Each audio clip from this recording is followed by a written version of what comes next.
You're listening to continuing coverage in the suitcase murder, the trial of Sarah Boone, from the Hidden Killers podcast and True Crime Today. Now, back to the courtroom.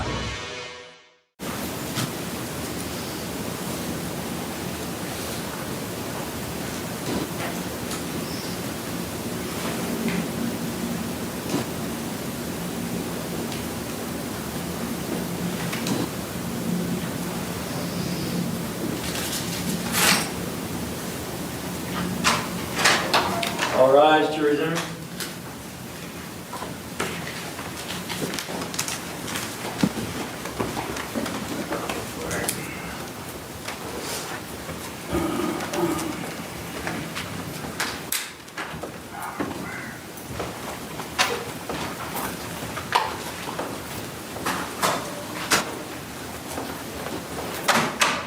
State, you recognize our jury. Yes, Your Honor. Defense, you recognize our jury. All right, thank you. All can be seated.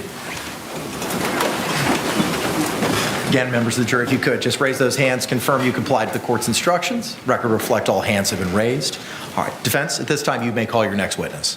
We call Dr. Julie Harper.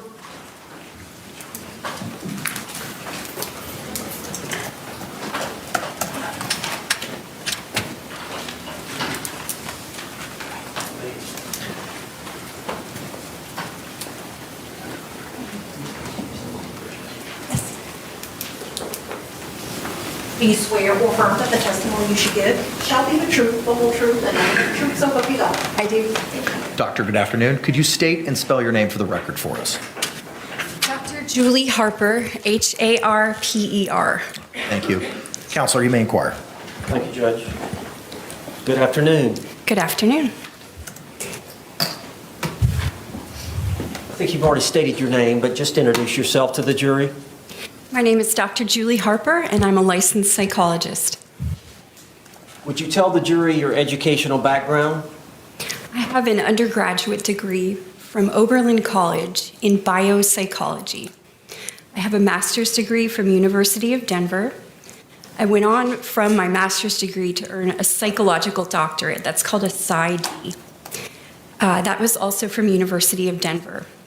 In completing that education, I specialized in psychological assessment, which means I had extra coursework in that area of learning to administer psychological tests to other people. I completed an APA-approved internship at Washington State University, which means that I was matched, and that was my site to practice being a psychologist for a full year, and that was between 1999 and 2000. And following that, I turned in my dissertation, which was in the passing of power in couples relationships. I then graduated and started my postdoc work in Pullman, Washington. As part of becoming a psychologist, you have to have over 1,500 to 2,000 hours of supervised work as a psychologist. The person that supervised me was a forensic psychologist. So during that postdoc time, that was my introduction to forensic work while I worked at a community mental health center. Dr. Harper, how long have you been licensed? I was first licensed in Washington State in 2002, so 22 years. What type of positions have you held as a psychologist? Well, I was rehired at my internship site, so I worked at Washington State University College Counseling Center. I also worked 2 times at a community mental health center. The first time was in Pullman, Washington, and that was during the period of time where I was getting my postdoc hours completed, and then I stayed on after licensure. I also worked in Florida. When I came to Florida in 2005, I took a position in the Fort Walton Beach area at Bridgeway Center, which is the community mental health center. And while working there, I completed a variety of psychological assessments. I was directing the testing program. I also began working doing the Department of Juvenile Justice contract work for evaluating adolescents that had gotten into legal trouble and needed an assessment for consideration of program placement. I worked in that community mental health setting doing clinical assessments and the DJJ contract and Social Security evaluations, and continued that until about 2010. In 2010, I opened my own private practice, which is Northwest Florida Psychological Services. And in the beginning of the practice, it was a combined clinical and forensic practice, meaning that I spent a majority of time doing psychological assessments to answer questions from physicians about things like ADHD, depression, to make treatment recommendations. I had the therapy patients, and I also did, again, Social Security disability evaluations, so numerous kinds of assessments. And then over time, I began doing more and more forensic work, including receiving appointments from judges to do competency to stand trial evaluations, sanity at the time of the offense evaluations for Circuit 1 in Florida. And I continued to do the Department of Juvenile Justice contract briefly, but then that it came up for bid and I discontinued that contract. What I did is I slowly reduced my clinical practice, because when you do forensic psychology, it means you have to travel. Your individuals that you're seeing are not usually out in the community. A lot of times you have to see them in jail. So it's hard to maintain a therapy practice, and I scaled that back over time. Eventually, my practice became entirely forensic. And then in 2017, I took a job with the state of Georgia to be an evaluator full-time. I was working doing competency to stand trial and sanity at the time of the offense evaluations, and then assisting with risk assessments in the inpatient setting. I did that until 2021. At that time, my private practice was just quieted down, of course, from COVID, and I was not in full-time practice, so I wished to return to full-time practice with my own company, and I did that in May of 2021. And since then, obviously the courts are busy again. We're all recovering from the COVID era and back to full-time practice. Now, where do you live? I live in Okaloosa County, and that is in the panhandle of Florida. All right. And is that where your practice is currently? Yes. Is it fair to say you travel the state to... Bless you. Is it fair to say you travel the state to do assessments or evaluations? That's correct. I travel to a lot of cities throughout Florida, as far south as like Miami, and then, of course, working along other Is it cities. fair to say that you testify in various counties throughout the state? Yes. And I know that yesterday you were set to testify in Bay County, Panama City. That's correct. I was testifying yesterday in a death penalty case in Bay County. All right, and when you finished, you drove here? Yes, I did. My understanding is you got here after midnight. Yes. What other counties have you testified in? Well, I've testified here in Orange County, in Miami-Dade, in Duval. It might be hard for me to list everywhere. Alachua, Escambia, Santa Rosa County, Walton County, Bay County, Washington. So just so the jury understands, the nature of your practice is you have to travel throughout the state. Well, I do work in cases where the person is at risk of, succumbing to the death penalty, and so those cases require repeated evaluations in different vicinities, and so I have been, traveling to work on murder cases. There are psychologists, I suppose, that do forensic work that might just confine their work to one circuit or stay, but I actually broadly travel.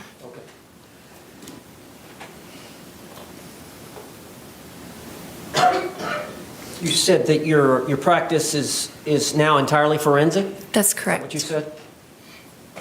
And you've testified about what kind of forensic work you do? Yes. So as a forensic psychologist, sometimes I am tasked with testifying about something very specific. So for instance, a person's ability to stand trial if they're knowledgeable and can go forward with their trial process. I've testified about a person's sanity at the time of the offense, meaning if they had a mental health condition that met the statute as to not being sane at the time of the offense. I've testified in sentencing hearings. I've been an expert witness for Department of Children and Families. I've testified in vocational rehabilitation hearings as their expert, in what's called social investigation. That's what they used to call custody evaluations. So in numerous capacities. And would it be fair to say that a lot of times you're appointed by the court to provide the service that you provide and you're paid by the state? That's correct. What percentage of your work is where you're paid by the government to do the work? I would say that the majority of my work comes through with that court-appointed funding. Percentage-wise, probably about 90%. Okay. Now, I realize you testify on occasion by the state, but majority of your time, 90%, 95% of the time, you testify on the behalf of the defense? Yes, the evaluation's complete, and either side can call me for testimony, and the majority of the time I'm called by defense. And so you make a living by traveling the state, and generally the court system, I think they call it JAC, pays your fees.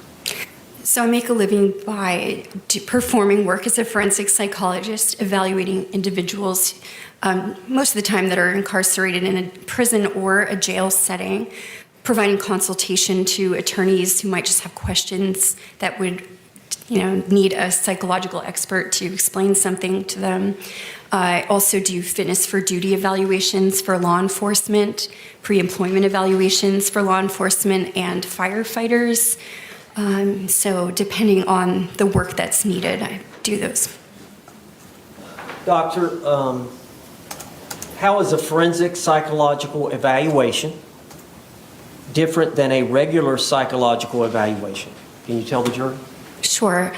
So if any of us went into a psychologist's office and had an evaluation done, it would be most likely for treatment. So things like if you qualify for surgery or you're going to have treatment, maybe you've got a condition that you want therapy for.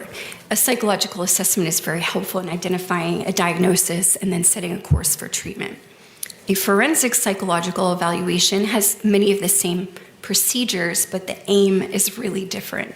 The aim would be to answer some kind of legal question that is posed. So as an expert, I might be in the position to provide some education or experiential descriptions of something that a person might be suffering from to people that are going to make a decision. So for instance, if it's a competency evaluation, I would educate the fact finder. In that case, it would be a judge about what is wrong with the person or if they had any deficits at all or if they were competent to proceed. In a situation like this, a forensic psychological evaluation might be geared more to identifying, again, if there is a mental health condition present in the defendant I'm evaluating, and then to provide a jury with education about what I found in my evaluation.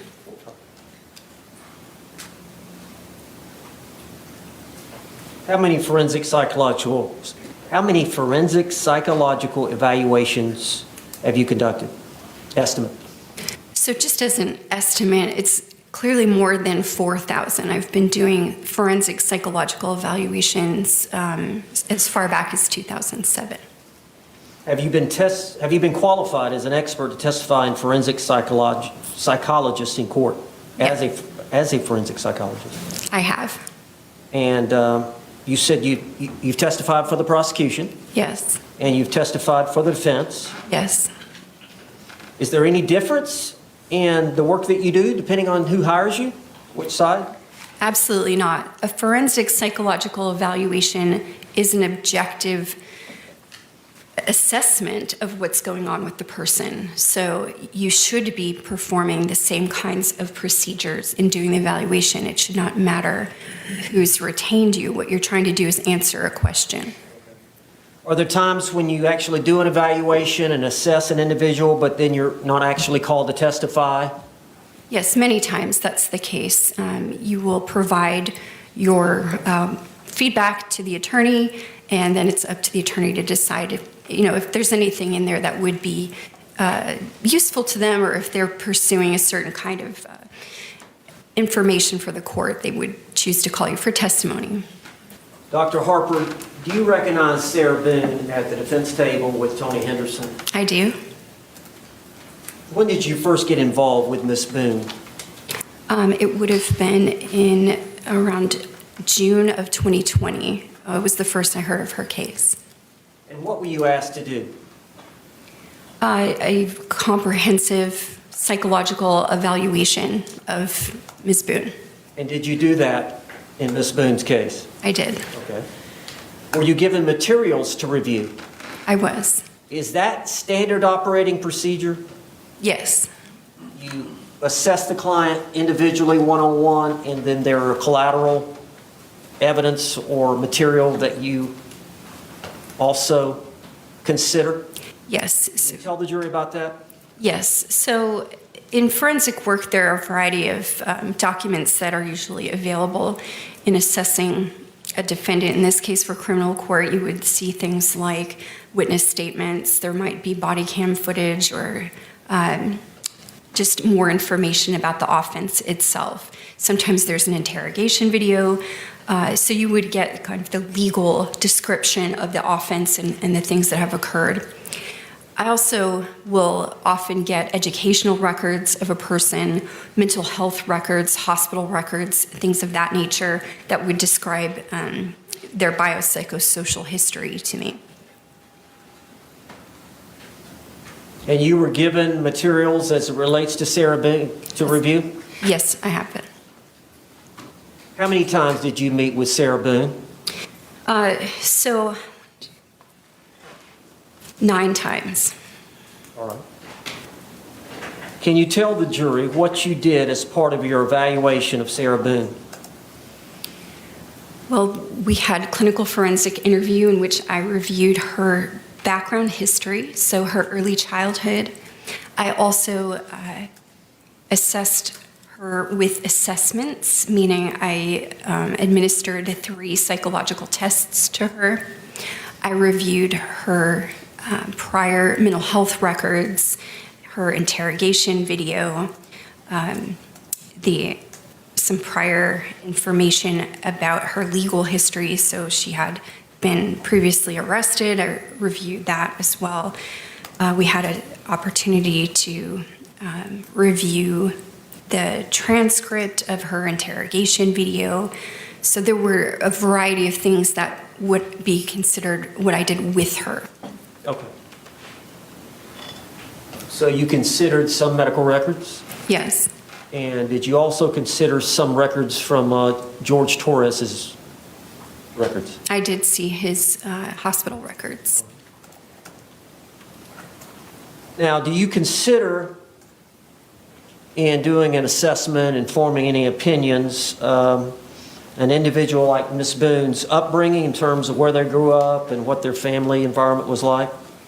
Yes, that's part of gathering their background history, so biopsychosocial information. And did you consider Ms. Boone's upbringing in forming any opinions? I did. Can you tell us a little bit about that? Yes, so of her history, I found it pertinent that she was raised with... Conduit 704. Roach.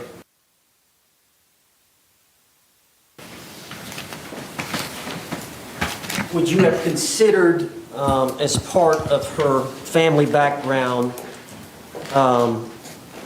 whether or not some of her family members had passed away early in her life? Objection, pleading, Conduit 704. Sustained. Do you consider the entire family background and history without going into the details of what she said or what you learned from looking at records? Yes. I'm sorry? Yes. And did you consider her relationship with her mother as part of her psychological development? Yes.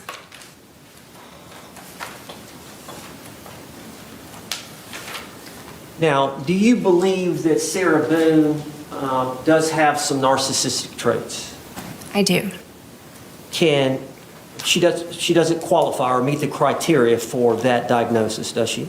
I did not diagnose her with that. Can you elaborate on or explain how you feel that Sarah Boone does have some narcissistic traits? Well, in meeting with her as part of the evaluation, the narcissistic traits that I identified would have to do with, as she described, being a straight-A student. She reiterated about her abilities, and I felt that that was evidence that she had low self-esteem, and her coping mechanism was to identify what made her stand out, and that would be consistent with a narcissistic trait.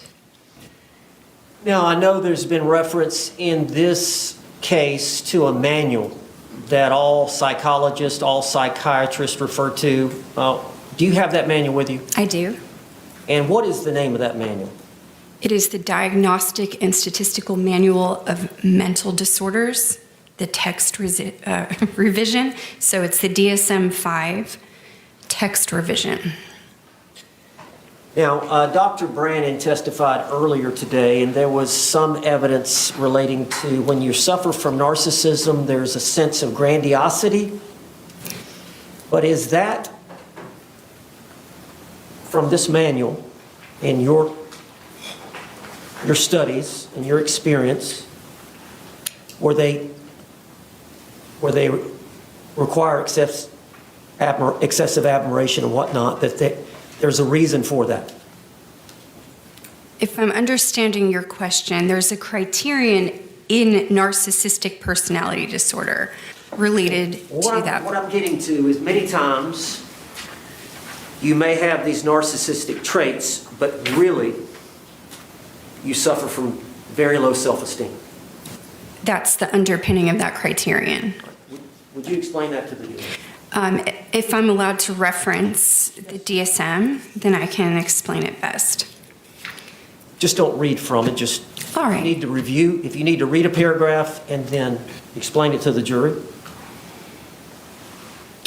So based on the description in the DSM, if a person's self-esteem is very fragile and they have low self-esteem, they may require more outside admiration or even appear more grandiose in their abilities, because at root they don't feel secure and confident. And so it's what we would call a defense. And so that criterion is actually a way that a person tries to make themselves feel better. Anything else you want to say about that issue? Well, you asked me about why I didn't diagnose narcissistic personality disorder.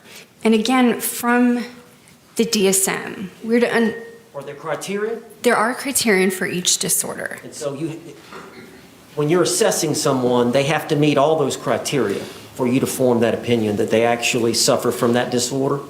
Well, the first, I guess, issue is, do they have the criterion that are listed? And then the second would be, is there a different mental health disorder that would better explain the criterion that you're seeing? The criterion within the DSM overlap considerably across disorders. And so there are some helpful guidelines within the DSM to remind you of that you may have what's called differential diagnosis. So if you're considering one thing, that you also are directed to look at other things. So that happened in this case, in this instance, that the DSM guided me to also look at other things. But just for purposes, to make it clear, you did not diagnose her as with narcissism, that disorder. That's correct, because the DSM's description guided me that that would not be an appropriate diagnosis. Why did you not diagnose Ms. Boone with a personality disorder? Well, first of all, it has to be a pervasive pattern of distorted relational abilities. So basically, if she is demonstrating in a variety of settings that she has these symptoms. And then secondarily, the diagnosis of post-traumatic stress disorder is listed when you're considering personality disorders, the DSM guides you that if there are personality changes that are associated with the exposure to a trauma, then you should consider post-traumatic stress disorder and not a personality disorder. Have you diagnosed her with anything? And we'll elaborate on that, but through your assessment, have you diagnosed her with anything? Yes, so she has a diagnosis of post-traumatic stress disorder. She has symptoms of anxiety that would be consistent with post-traumatic stress disorder. So that is an anxiety disorder. And you feel like she suffers from post-traumatic stress? I do. Now, at the time of this incident, this event, we're talking February 23rd of 2020, you were aware that she did not have much family support? Yes.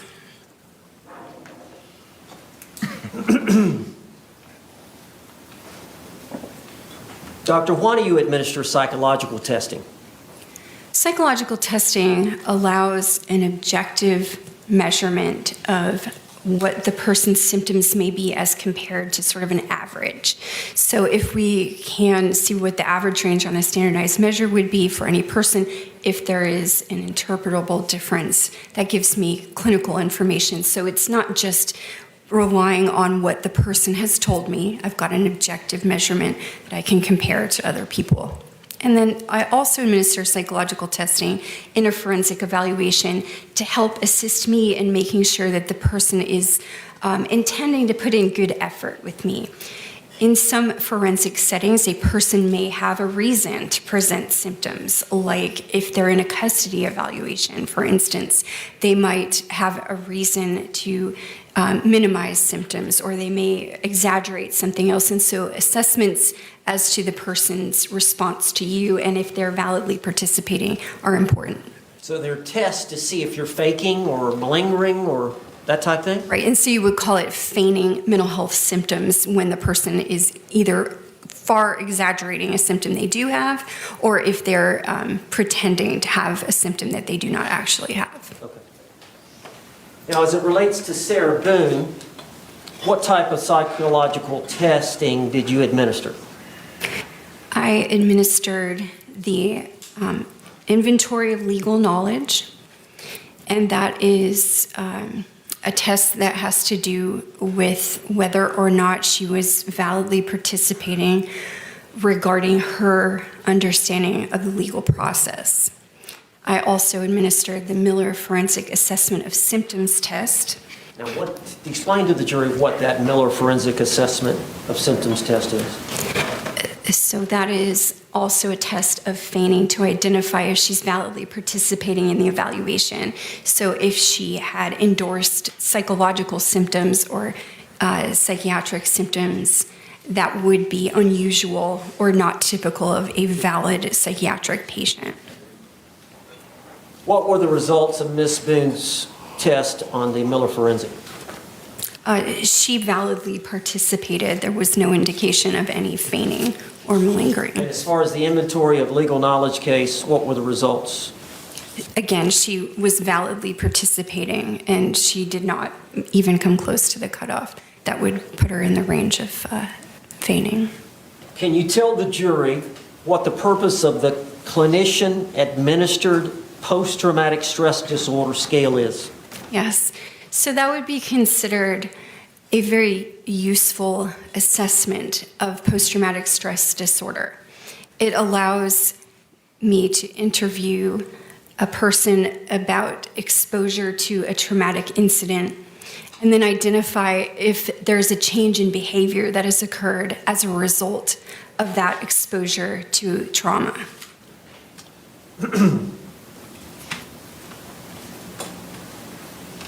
At the time that you administered that test, did Ms. Boone in fact have post-traumatic stress disorder? Well, Or tell me the results. Just yes, so the results would be consistent with a person having post-traumatic stress disorder. I do not diagnose from one test, that wouldn't be appropriate, but it is consistent with the background and the symptoms that I had previously, taken down during my evaluation of her, so the clinical portion, when we go through symptoms, that was consistent with the outcome of that test. And would this testing, all the testing, help you determine if Ms. Boone had a change in functioning from before the alleged trauma Bless you. to after the alleged trauma? And I'm referring to the trauma. We're going to talk about what the trauma was, but the trauma was the intimate partner violence? That's correct. Okay. But would that testing help to determine if she had a change in functioning from that trauma of the intimate partner violence? Absolutely. And did you determine that she did suffer from trauma as a result of intimate partner violence? That was my conclusion. Yes, that's my opinion. Now, in considering all the available information, you don't just rely on what Ms. Boone tells you to No. make your decisions. No, I don't. I do interview a person as part of the clinical forensic interview, of course, but I also consider things that are reported, like in the arrest narrative, witness statements, all of the medical records. So there are a variety of sources of information. I'm collecting data points and reviewing those to arrive at a conclusion. So you did review Ms. Boone's previous diagnoses in her history? Yes, Did you consider the previous diagnoses in arriving at your own? I did. Yes. What did Ms. Boone, what had she been diagnosed with prior to you getting involved? Objection, 704 conduit. Roach.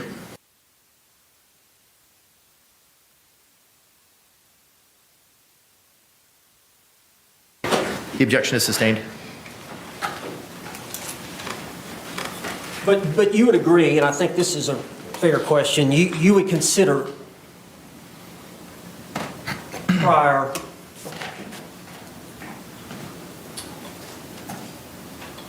other experts who may have diagnosed her with something? So I would definitely consider her mental health records, diagnoses previous clinicians may have arrived at the time Okay. when I diagnosed her myself.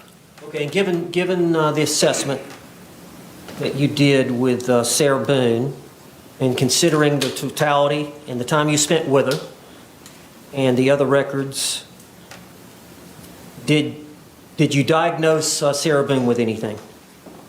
Yes, so post-traumatic stress disorder, it's my opinion at the time of the offense she had depression and she had an alcohol use disorder. All right.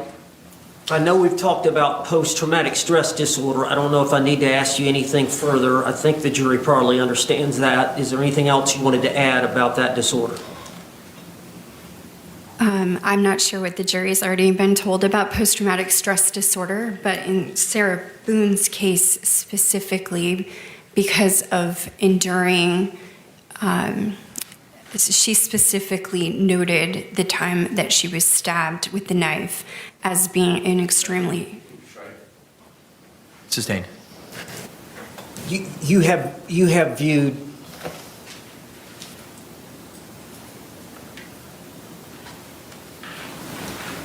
Have you viewed some exhibits involving her being stabbed? I think that we have had exhibits in common. I'm not sure what was admitted. Have you seen the physical scar from Sarah Boone being stabbed in the back of the leg? Yes, I've seen her scar. Strike, you're saying? Overruled. Just generally, without getting specific, I think I've explained post-traumatic stress, but if there's something else you believe the jury needs to know, but it's a sort of trauma that occurs as a result of one or more events? Post-traumatic stress disorder is the psychological after effect of being exposed to a very significant stressor or cumulative stressors that make the person's behavior, thinking, and mood change. And so the change can include things like the person becomes hypervigilant, is easily startled, has trouble thinking, has trouble sleeping, so their body is in a state of agitation. It can also include changes in mood that would include irritability, difficulty relating to others, and that they might be resistant to trust easily. So those are all They have features. trouble sleeping sometimes. Yes. Sleep deprivation is a real issue. It's associated with things like nightmares and having trouble settling.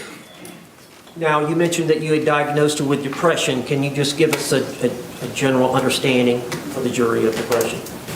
So the persistent sad mood, including feelings of hopelessness, helplessness, having difficulty concentrating, sleep problems, changes in appetite, those would be typical of depression.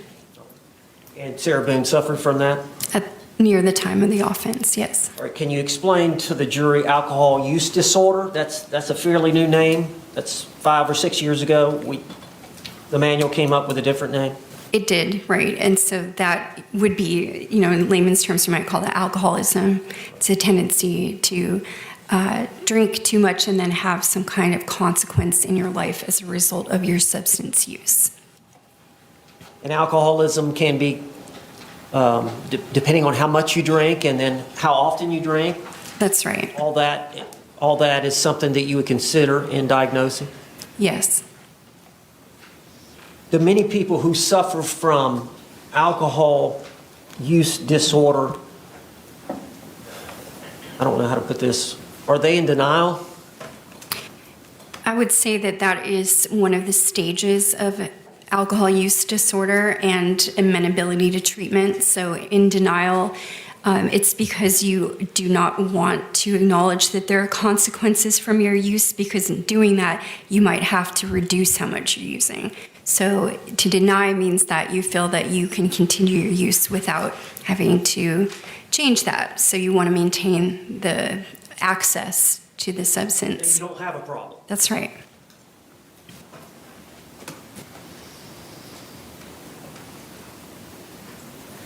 What is the difference between traits and a diagnosis?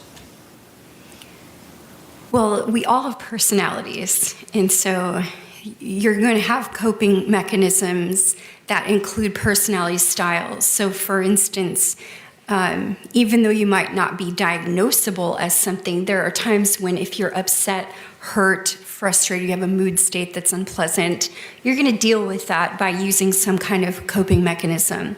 So traits of personality disorders might be present in the way that you deal with inner pain, things that you don't like, feelings. So some people, for instance, if they feel uncomfortable, they may cling too much or become excessively bonded to try to escape a feeling that they don't like, and that might be a dependent personality trait.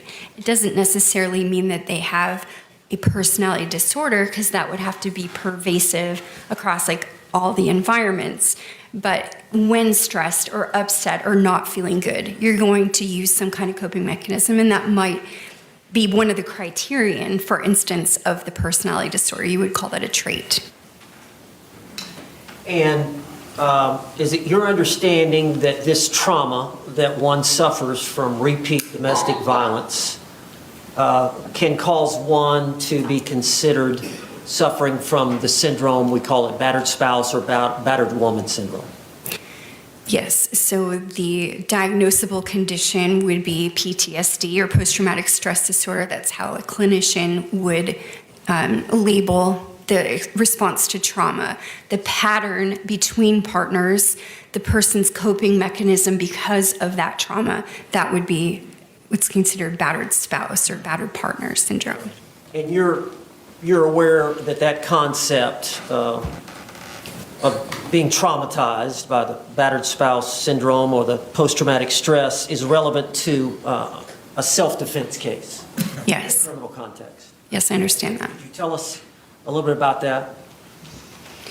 Well, under the battered spouse syndrome, the person would experience a trauma or a situation in which they feared harm. And based on that fear of harm, they would react in a certain way that might not be understandable to other people. So their fear is based on the pattern of behavior between them and their partner. That might not be the case for another set of people. Now, I know that Dr. Lenore Walker is the one who first uncovered this syndrome. back in the 70s? Her research study generated the term. She was interested in why battered women specifically at first, that was what was studied, didn't leave their partner because, of course, they're experiencing traumatic events, risks to their life, but then they didn't leave. So she undertook the original research study on that. Just briefly touch on, because I know Dr. Brandon has this, there was a 3 stages that Dr. Walker developed for that syndrome. I think you're referring to phases that a person may go through, or the cycle of the relationship. That includes the tension building phase, in which there is the first instance that tension is building within the partner. There might be a change in tone, a signaling that there's a difference in agitation. The second is the true battering event, so something has happened between the partners that's violent in nature. And then third, there's the honeymoon phase, which is to keep the relationship intact. The batterer would engage in what's like called honeymoon behaviors, like trying to repair the relationship, apologize, essentially keep the victim from departing from the relationship. So those are 3 phases. And is it fair to say that psychologically the abuser, does alcohol often involved in the abuse? Yes. And as far as the victim that's getting abused, and you say it's a cycle, is the victim, when they go through that last stage, the honeymoon stage, are they thinking, okay, it's going to be better? Yes, the hopefulness in that, trying to believe that the behavior has changed, that they're not going to be abused again, the hopefulness to maintain the relationship, to forgive. That's part of that last stage, phase 3, is maintaining the relationship. I don't think I've asked this. Why would someone who has been exposed to intimate partner violence perceive the likelihood of a new violent event about to appear? Why would they perceive the likelihood of that violence differently than, say, a normal person?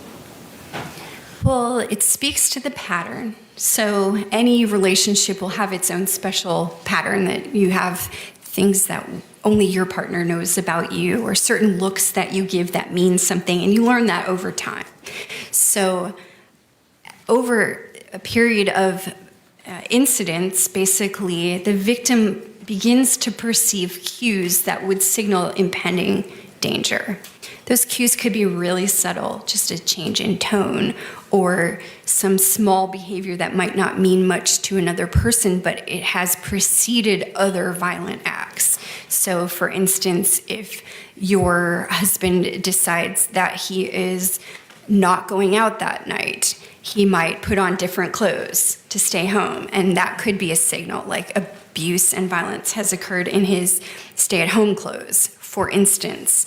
That might not mean much to another person because, again, it's specific to that dyad. Those 2 people know those patterns. So the victim may perceive a small or subtle change in their partner as a cue because they've become hypervigilant.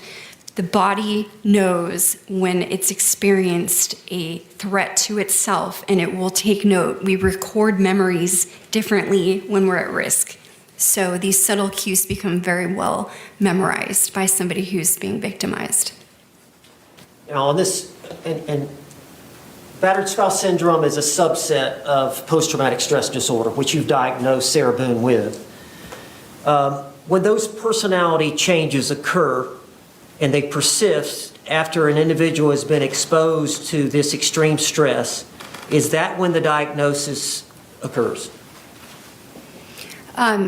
The changes would be as a result of the pattern. The person experiences a change, like in their sleeping, in their hypervigilance. That's when you can diagnose it. So you can have a trauma or an experience of a scary incident, but it doesn't mean that you will absolutely have post-traumatic stress disorder. You have to have those reactive symptoms that would suggest that it's present. In your opinion, and I know you've gone over this event with Sarah Sarah Boone, this February 23rd, 2020 event, is your opinion that she was suffering from battered spouse syndrome at the time of that event? Yes, she had the patterns ingrained in her behavior that would be typical of a victim who's responding to traumatic events in a predictable way. So that would fit that. And it's fair to say that because of the intimate partner and the prior violence, that you would have a heightened sense of when danger was about to occur. Yes, When a threat was about to occur. yes, A threat of danger. that's right.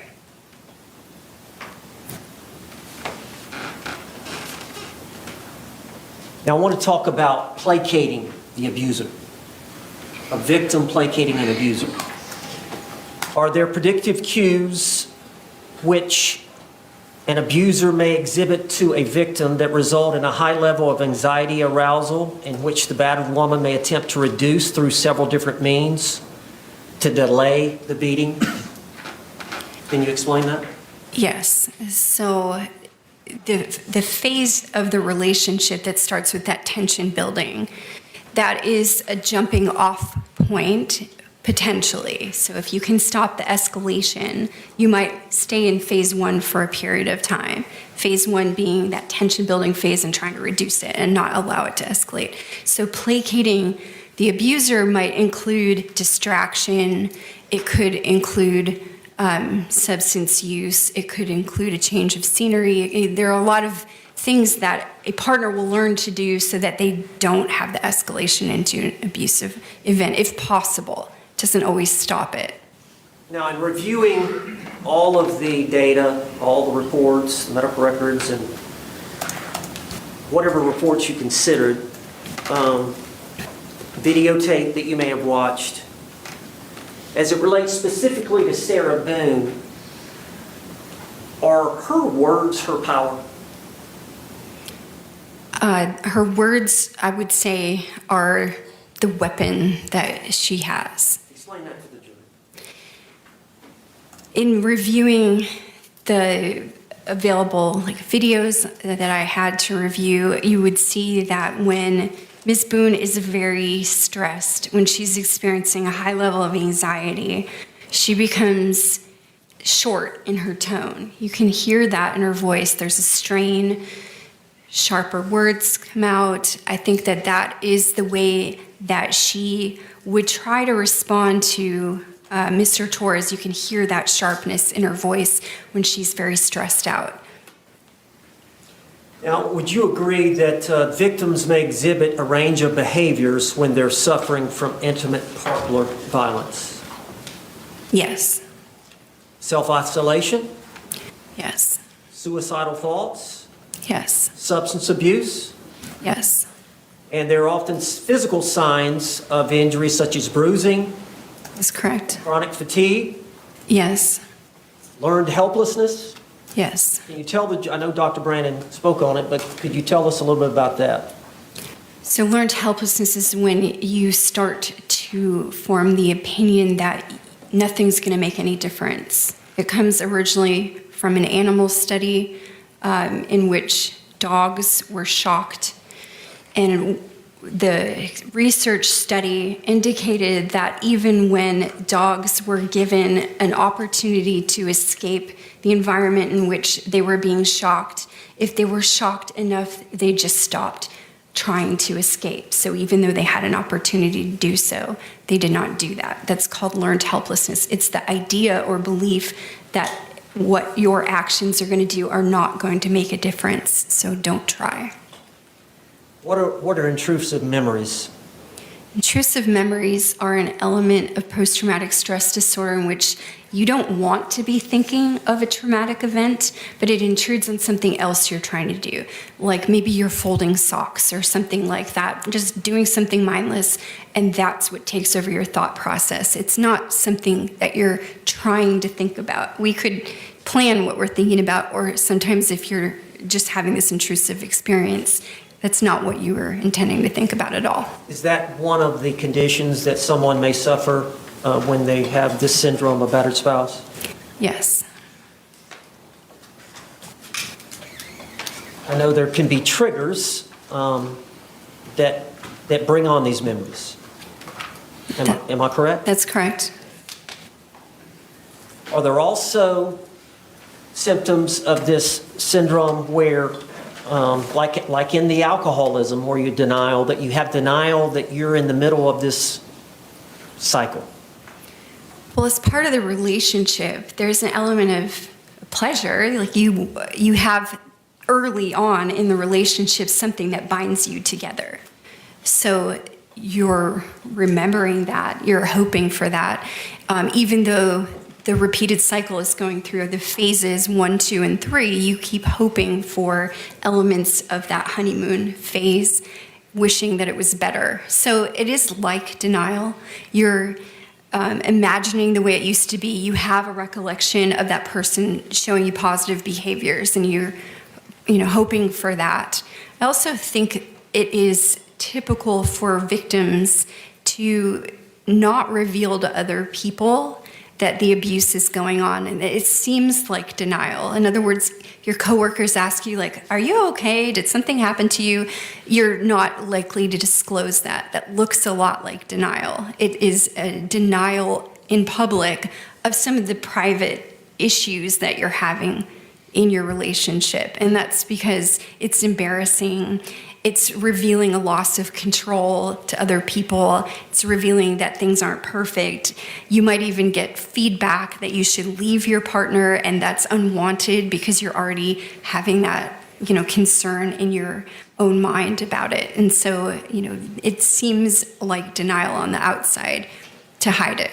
Would you agree many people who suffer from this, they're minimizing what is happening to them? Yes. And they're numbing their emotions to it. Well, to stay present and keep that relationship, it's very difficult for a lot of people because they're experiencing physical and emotional harm. So they want to numb it because numbing it means that you can keep that relatedness no matter how bad it's getting. Does some people with this syndrome disassociate? Objection. Relevance. Approach. Objection to relevance is overruled. Do you agree that battered women often develop the defense mechanism of being able to psychologically detach from their body during a traumatic experience? Some people do experience that.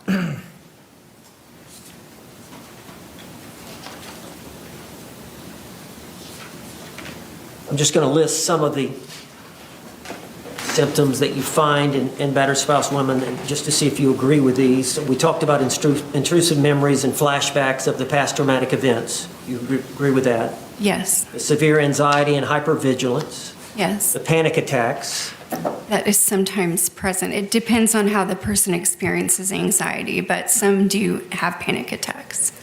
Very low self-esteem. Yes. Poor body image. Sometimes. Feeling that they have no control. Yes. Sexual dysfunction. It can be, particularly if the trauma includes sexualized attacks. Short-term memory problems and confusion. Yes, that's part of PTSD sometimes. And they can actually have physical health problems from the chronic stress and physical violence. That's correct.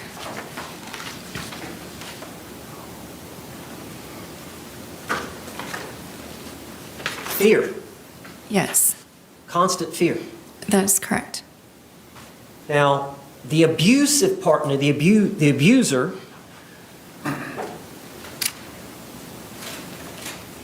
part of the abuse would be hitting, kicking, punching, choking, burning, and biting. I'm going to object to relevance. Approach. All right, you may proceed, sir. All right, I'm asking about common things that occur by the abusive partner towards the victim that create this intimate partner violence or create this syndrome in the woman. Hitting, Yes, that could be an overt act. kicking, Yes, punching, yes, choking, yes, burning, yes, using weapons to hurt you, yes, a knife, correct. curtain rod, Yes, threatening to hurt you, your children, or your pets, yes, belittling and humiliating you, that's correct. Taking your car keys. That would be considered a form of control, so yes. Controlling your money. Yes. Control where you go and who you see Correct. and who you can talk to. That's right. Force you to have sex when you don't want to. Yes.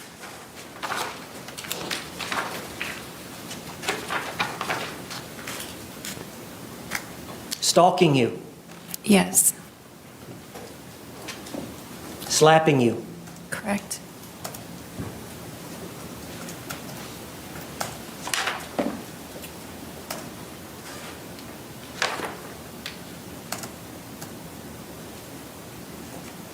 You agree victims that suffer from this abuse experience feelings of anger, Yes, that can be in some of the phases. So, sadness, yes. hopelessness, Yes. worthlessness, Correct. intense feelings of fear. Yes.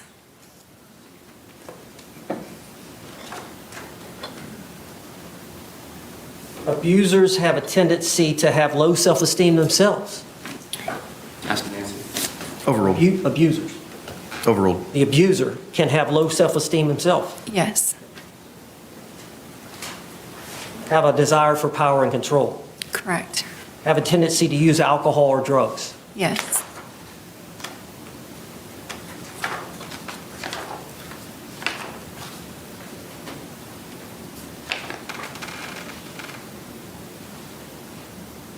Abusers oftentimes have temper, That's correct. become jealous easily, Yes. very possessive. Can be.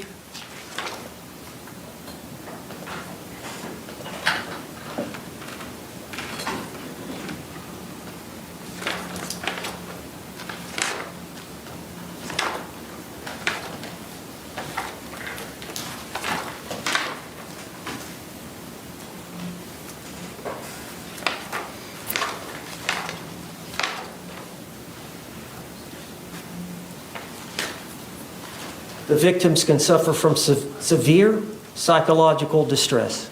That's correct. Is that what Sarah Boone suffered from? Yes.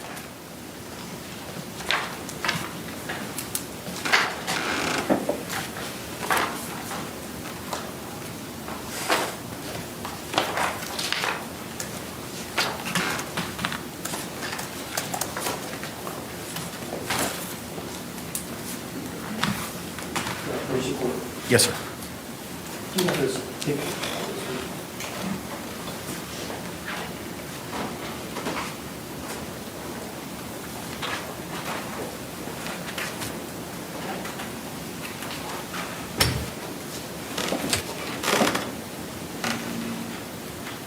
Dr. Harper, I'm showing you Exhibit 14, this is 5 photographs. Did you watch the video of the TV, the Baton TV? I did. You considered that in your analysis and your diagnosis? Yes, I did. And I'm going to show you some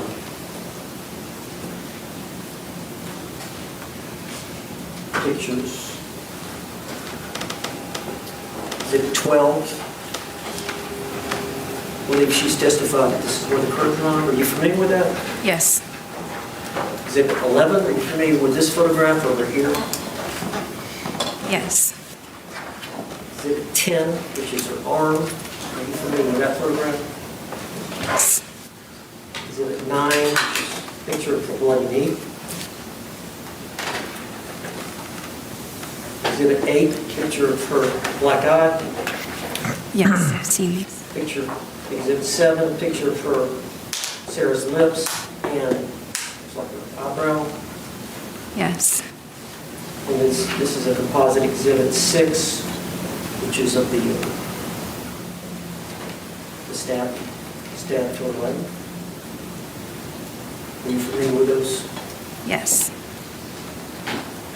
And I don't know if you've seen this, Exhibit 5 is where she spilled some soup as a result of his behavior. I'm not sure if I've seen this photo, but I've seen a medical record associated with that. Of that burn, Yes. Exhibit 4. Yes. Agree with that? Looks like Exhibit 3. She was slapped on the tongue. Yes. Exhibit 2. That you're bruising to Ms. Boone. Yes. Did you consider all those photographs informing your opinions that you've expressed here today as it relates to Sarah Boone? Yes, under the substantiation that she has indeed experienced past instances of intimate partner violence against her. Is it fair to say that it takes time, a number of times, to visit with someone like this to build trust? Yes, traumatized people are slow to disclose information. You have to build rapport. You have to make sure that they experience you discussing other things without an emotional reaction. They feel easily judged, as we mentioned, have defensive denial, things like that. So you need to build good rapport in doing an assessment with somebody that's experienced trauma. So a lot of times they're very slow to open up and tell you about the abuse. That is correct. And they'll actually often lie about it. Deny it, yes. Just say that that's not the issue or they're fine. So oftentimes I'll have an evaluation request come from an attorney who's having difficulty interacting with their client, and then ultimately it's the result of trauma. Now, I know that you viewed everything, and I know you've seen her 9 times. Is there did you feel like you had enough time? Was 9 visits enough time for you to feel like you had enough time and information to form the opinions that you've expressed here today and given to this group? Yes. That's all the questions I have. Okay. Any cross-examination? Yes, sir. Good afternoon, Dr. Harper. Good afternoon. So you have done some evaluation work on battered spouse syndrome for a prosecution in the past? No. All right. Have you done insanity evaluations for the prosecution in the past?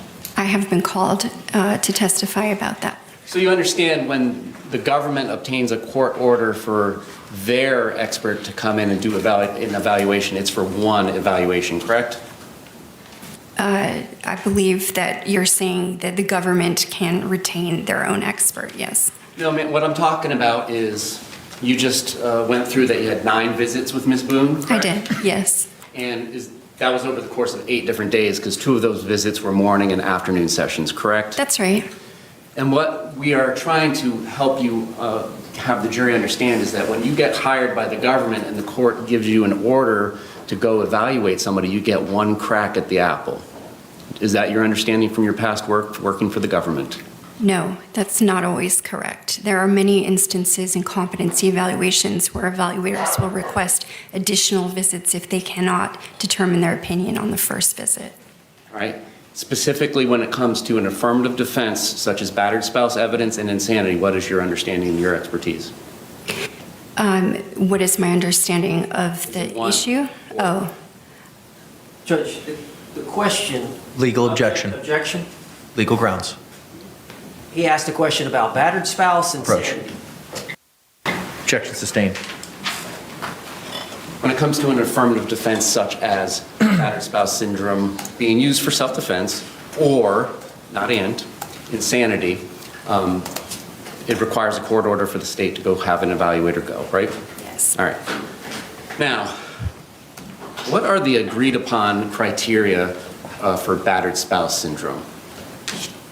Well, you would evaluate if the person is indeed suffering from a behavioral response, like a mental disorder. She did... First of all, has the person demonstrated that they've got a behavioral change? And is it in response to a violent act? Do they perceive threat where they've been exposed in the past? So a pattern of violence that has repeated. Does control over another person in an intimate relationship have anything to do with it? Yes, it can. Does isolation have anything to do with it? Yes. And by control, I mean controlling who you go see, who you hang out with, so on and so forth? Yes. And could it involve controlling personal items of the other person as well? Yes, it can. So that's what I'm asking. Like in the DSM-5 TR, I believe you pulled up narcissistic personality disorder. Yes. And so when you do that, it pulls up and it says there's 9 criteria, and 5 of those criteria must be met to make a diagnosis for narcissistic personality disorder, correct? That's right. Now, battered spouse syndrome is not recognized by the DSM-5 TR, correct? No, it's not a diagnosis. You wouldn't use it as a diagnosis. And what I'm asking is, even though we haven't written it down in the Diagnostic Statistical Manual, and I mean the, like the Ohio State University or something, is it written down anywhere? Can one psychologist or psychiatrist rely upon a recipe or a list of criteria that everyone else would be using in your field as well? There is no standardized approach you must follow. In other words, sometimes if we have a statute, for instance, it would identify what we must investigate. It doesn't exist like that. There's no statute directing it. And there's nothing written down anywhere that says, of these 9 criteria, these things must exist. Controlling your partner, isolating your partner, beating your partner, so on and so forth, correct? That's right. All right. Now, this kind of abuse can come in the form of emotional or mental abuse outside completely of physical or sexual abuse, correct? So that is a component. You can have extreme mental abuse occur of a person, yes. And if that person responds to that environmental stimuli of whatever it is the partner is saying or doing to them, they may internally view that as traumatic. They could. Or they may not. That's right. It's entirely possible for 2 people to be in a 3.5-year relationship that has physical violence and neither one of them feel traumatized by that. Is that correct? That's right. If they have enough supportive or positive experiences that would negate that ratio, so of positive to negative, they may feel okay.